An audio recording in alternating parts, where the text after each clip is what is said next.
세 동의 건물이 그대로 주저앉아 푹 꺼져 있습니다. 엿가락처럼 흰 건물들 사이로 드러나 보이는 가재도로들. 건물 곳곳에서는 아직도 하얀 연기가 치솟아 오르고 있습니다.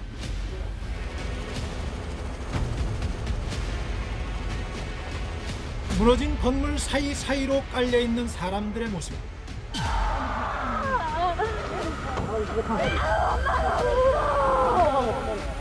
가장 안전하다고 생각되는 장소에서 이불을 뒤집어 쓰고 뭉쳐가지고 그렇게들 다들 돌아가 있어요.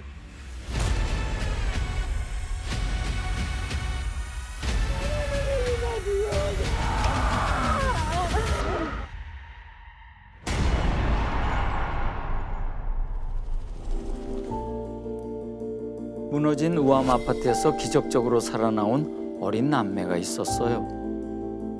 이 아이들만 두고 엄마 아빠는 어디론가 사라졌대요.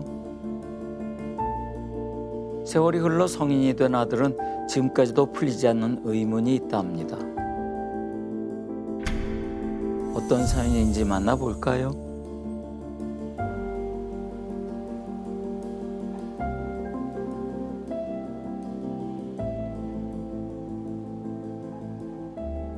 일단 저한테 먼저 빗댔고 나라면 그랬을까라는 생각이 또 강했고, 그냥 정황상 저 같으면은 가지 않을 것 같거든요. 네. 아무리 생각해도 저는 안 갈 것 같아요. 뭐.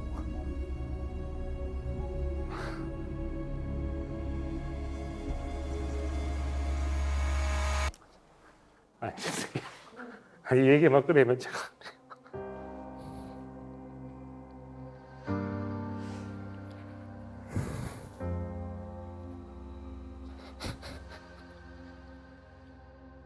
엄마 아빠가 이제 네, 없어졌는데 네, 네. 지금 그 아기가 큰 거 아니에요? 그렇겠죠.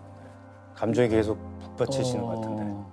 근데 애기들이라는 게 이제 엄마 아빠가 있지 않으면 굉장히 불안하고 힘들고 막 그런 시기가 있는 것 같은데, 막 그런 시기를 좀 겪으신 것 같습니다. 그렇겠죠. 네, 네.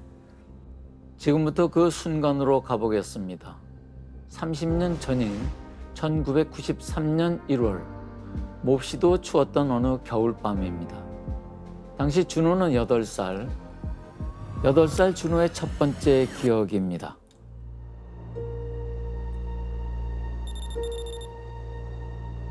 어렴풋한 기억이기 때문에 일단은 저희 네 가족이 안방에서 다 같이 잤던 걸로 기억을 해요.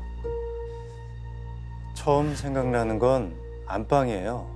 엄마랑 아빠랑 5살 여동생까지 네 식구가 잠을 자고 있는데 갑자기 아빠가 막 흔들어 깨웠어요. 준호야, 일어나. 빨리 옷 입어. 원래는 제가 입게 두셨거든요. 독립적으로 키우시려고 하다 보니까 원래 저희가 입게 두셨는데 거의 순식간으로 저한테 이 옷을 입히시고, 저희 세들어 사는 방 형 방문을 두들겨서 당시 작은 방엔 대학생 형이 하숙을 하고 있었는데요. 그 형 품에 여동생을 안기고 온 가족이 현관문을 열고 나섰습니다. 기억이 가물가물한데 엄마 아빠가 갈팡질팡 하셨던 것 같아요. 한참 만에 아빠가 소리치셨어요. 위로 올라가, 얼른 옥상으로. 내려가는 건 위험하다고 판단하셨던 것 같아요. 그래서 저희하고 저하고 동생하고 손잡고 옥상으로 올라가라고 판단을 하셔서 준호네 집은 우암 아파트 나동 맨 꼭대기층이었거든요. 계단은 이미 화염에 휩싸여 있고 대피할 곳은 옥상뿐이었습니다. 그때가 새벽 1시경. 옥상은 이미 사람들로 붐비고 있었습니다. 뭐 다들 옷도 제대로 못 입고 우왕좌왕하고 있었대요. 준호네 아파트는 그 가나다 세개동이요, 날일자 형태로 건축된 아주 특이한 구조였다고 합니다. 그 동 사이에 또 작은 난간이 있어서 옆동으로 건너갈 수가 있었대요. 자, 지금부터는 옥상 위의 상황입니다. 사람들이 옆동으로 넘어가고 있었어요. 먼저 넘어간 아저씨들이 손을 잡아줘서 하숙생 형이랑 여동생까지 차례차례 난간을 넘었죠. 그냥 제 생생한 기억으로는 담 하나를 넘어갔어요. 손을 잡아가지고 담벼락으로 넘겨가지고 저 거기 넘어가서 보고 있는데 이제 엄마 아빠만 넘어오면 되는데 안 오시는 거예요, 두 분이. 보니까 두리번 뭘 찾고 계세요. 그땐 몰랐습니다. 아빠가 뭘 찾고 있었는지. 아빠, 빨리 오세요. 그제서야 아빠가 고개를 들고 준호를 쳐다봅니다. 그 표정이 지금까지도 잊혀지지 않는다고 해요. 아버지가 저를 이렇게 올려다 보시면서 준호야 좀만 기다려 하고 내려가셨거든요. 데려갔다고. 내려가신 다음에 이제 그냥 계속 그랬어요. 왜 엄마 왜 안 올라와? 아빠 왜 안 올라와? 라고 하는데 왜 안 오냐고 계속 물어보는데 안 올라오시는 거예요. 두 분이 왜 다시 내려갔는지, 아빠가 손에 들고 간 건 무언지, 그때 준호는 알 수가 없었습니다. 처음에 자기라면 안 내려갔을 거야라는 게 네네. 저 얘기죠. 아, 네네네. 자, 그때 준호 마음이 어땠을까? 직접 들어보시죠. 저는 이제 엄마 언제 오냐 그랬더니 엄마도 아저씨랑 같이 올라올 거니까 걱정 마 하다가 그리고 나서 뭐 시간이 진짜 얼마 안 흘렀을 것 같아요. 갑자기 정말 고요해졌거든요. 고요하다가 화강팡 하면서 이제 쫙 가라앉는 느낌이 들었어요. 다행인 게 제가 있던 부분은 있었고 앞에 이제 무너진 앞쪽 부분은 이렇게 쭉 꺼져 있는데 아파트 밖으로 이렇게 사람들이 튕겨져 나가는 모습을 봤거든요. 준호 남매가 서 있던 바로 코앞에서 옥상 바닥에 갈라지더니 밑으로 꺼지기 시작한 겁니다. 나중에 알게 됐습니다. 그날 아파트가 무너졌다는 걸요. 여러분 안녕하십니까? 오늘 새벽 충청북도 청주에서 충격적이고 또 어처구니 없는 아파트 화재 붕괴 사고가 일어났습니다. 공중에서 내려다본 청주 우암상가 아파트 붕괴 현장입니다.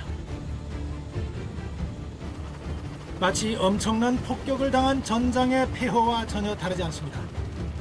새벽 2시 13분 갑자기 펑 하는 소리가 나면서 순식간에 무너져 내렸습니다. 천둥 같은 소리가 연달아 들렸다고 했죠. 그 정체가 뭐였을까요? 아 진짜 뭐가 터졌나? LPG 가스통 소리였답니다. 호스가 불에 녹아내리면서 가스통 10개가 연달아 폭발을 했대요.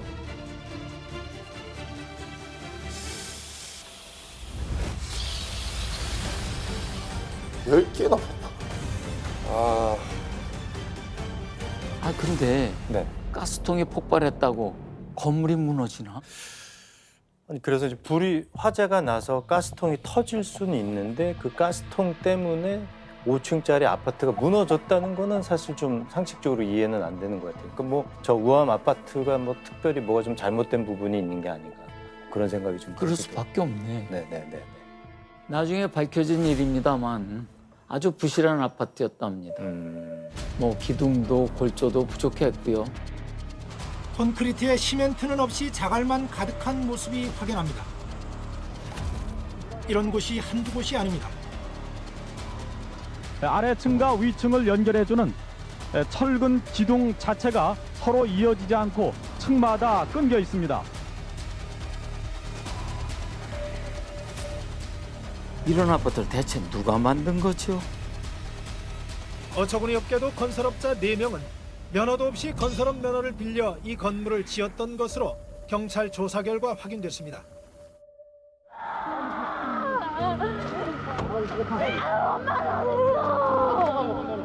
처참한 사고 현장은 아이를 업은 채 대피하다 숨진 어머니와 아들, 손을 잡고 숨진 할아버지와 손자 등 가족이 함께 목숨을 잃은 경우가 대부분이었습니다. 그날 희생되신 분들이 모두 28명. 그 안에 준호 엄마, 아빠도 있었습니다. 돌아가셨구나. 내려가지 마시지. 아무튼 이 아비규환의 현장에서 준호 남매가 기적적으로 살아났는데 심지어 뭐 다친 것도 없었답니다. 아, 준호의 다음 기억은 병원입니다.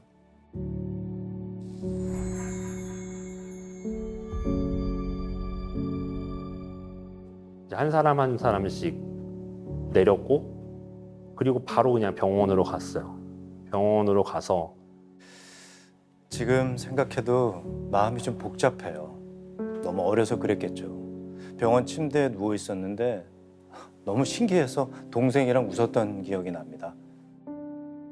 침대에 이렇게 저희랑 다 눕혀 있는데 너무 어리니까 그냥 동생이랑 왜 이런 데 와 있지 하면서 웃었던 것 같아요. 그리고 또 하나는 발바닥이 너무 까맸던 거. 발에 진흙이 엄청 묻었었는데 그게 자꾸 침대보에 묻는 거예요. 아, 그 이불 더럽혀서 어떡하지? 이러다 의사 선생님한테 혼난 게 아닐까? 침대 밑으로 숨었던 기억이 납니다. 그 침대가 하얀 침대니까 거기에 막 더럽게 묻으니까 이런 거 이거 어떡하지? 남의 이불에 이렇게 해놨으니까 어떡하지라는 생각하면서 그냥 눈치 보면서 내려왔던 것 같아요. 내려와가지고 아래에 앉아 있다가 사고가 나도 8살이니까. 이게 아이들은 사실 되게 큰 사건이고 되게 큰 상처를 입었음에도 불구하고 발바닥에 흙이 묻어서 병원 침대포가 더러워지는 게 되게 그런 것에 대한 오히려 걱정이 있는 것 같아요. 이게 어른들은 이럴 수가 없는데. 애들의 양심의 색깔 아니겠어요? 네네네. 그렇게 하얀 거지. 네네네. 그만큼 아이들이 깨끗한 거 아니에요? 그렇죠. 네네. 그 다음 기억은 말다툼이랍니다. 작은 아버지가 오셨었는데 할머니랑 조금 다툼 아닌 다툼을 하면서 그냥 방에서 들었던 거는 뭘 보여줘야 된다, 안 된다 다투셨어요. 그게 무슨 뜻인지 그땐 몰랐어요. 아 그래도 보여줘야지 자식인데 무슨 소리야 아직 애들이잖아. 그래서 어른들한테 계속 물어봤죠. 우리 엄마 언제 와요? 왜 안 와요? 어디 가신 거예요? 엄마 아빠는 왜 남매만 남겨두고 불이 난 아파트로 다시 내려갔을까요? 왜 못 돌아왔을까요? 어린 준호는 몰랐던 그날의 일들, 그 기억을 갖고 계신 분을 찾아보기로 했습니다.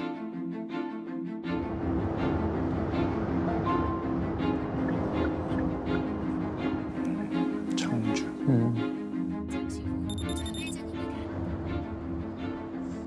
여기 원래 있었던 그 우암 아파트 있잖아요. 우암, 예, 우암. 옛날에 그 김영삼 대통령 계실 때 맞아요.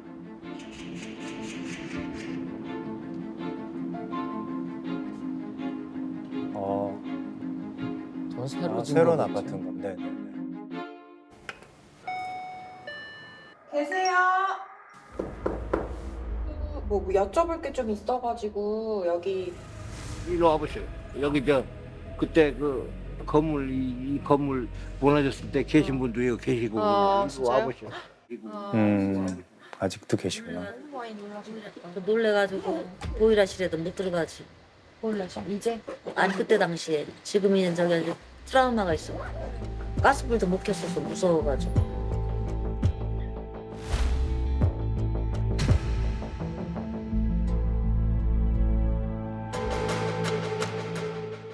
저분이신 거군요. 아,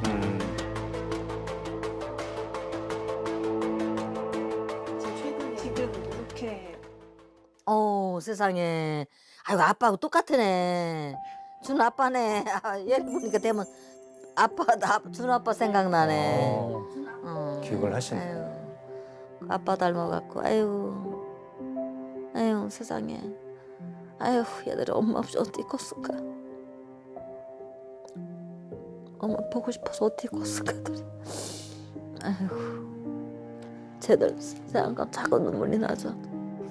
다른 사람들은 구정했는데 얘들은 바로 앞에 집에서 그렇게 파들을 보고 깨다가 얘들 때문에 이렇게 내가 마음을 엄청 아파했어요.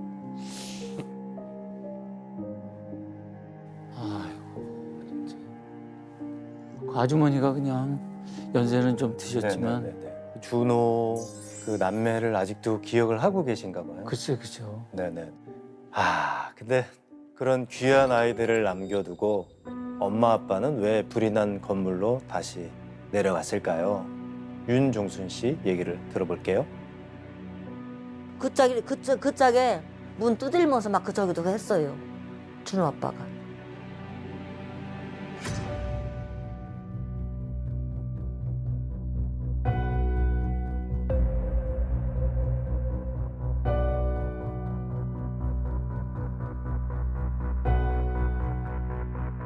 대문 막 두들면서 얼른 저기 그 옥상 위로 얼른 피신해라고 저기 걔 그래 저기 소방 구조 된다고 이제 그렇게 해가지고.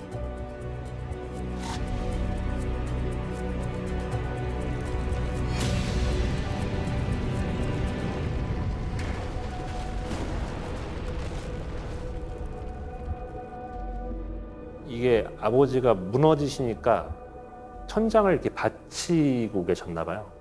받치다가 너무 힘을 주니까 이제 여기가 실핏줄 뭐 이런 것들이 다 먼저 터졌고 그 옆에 어머니가 있어서 어머니 이제 깔리실까 봐 그러신 거 아닌가. 어머니도 이제 손상이 많이 돼 있으셨던 것 같아요. 그 기억이 계속 남아 있으니까 커가면서 이제 그런 상황들이라는 게 이제 이미지로 떠오르니까 나중에는 좀 충격이 있었죠. 예. 위에 옥상에 있는 남매들 그런 생각이 없었던 것 같아요. 오로지 한 목숨 더 구한다 이 생각밖에 없었을 것 같아요. 자기 아기들은 네. 일단 옥상으로 보냈으니 네네네. 한 집이라도 더 깨워야 된다 이 생각만 들은 것 같아요. 그 처음에 준호 씨가 그 상황에 이해가 안 간다고 했다는 점이 바로 저 부분이었던 것 같아요. 그러니까 강했죠. 뭐 그냥 솔직히 말씀드리면 강했죠. 그 선택에 대한 원망보다는 그냥 옆에 없어서가 맞는 것 같아요. 그냥 계속 옆에 있었으면 좋았을 텐데라고 생각하면 더 강했죠. 당시에 신문 기사가 있거든요. 석군 씨가 한번 읽어볼래요? 네네네네. 아 네. 여기. 네네네네. 주민들에 따르면 나동 501호에 살던 황종은 상사는 이날 오전 1시 30분쯤 아들, 딸을 일단 대피시킨 후 아파트가 무너지기 10분 전쯤 안으로 들어가 쇠파이프로 잠든 이웃집 문을 두드려 10여 명을 대피시켰다. 그러니까 군인이셔가지고 더 특별히 그러셨겠네. 자, 준호네 엄마 아빠 어떤 분인지 가족 사진 한번 볼까요? 아 네.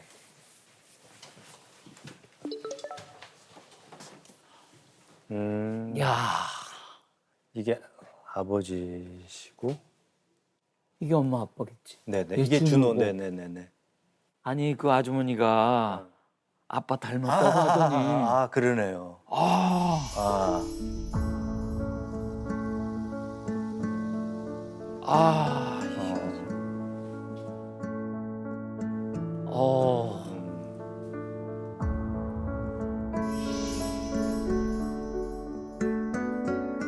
야, 어머님은 미인이시네.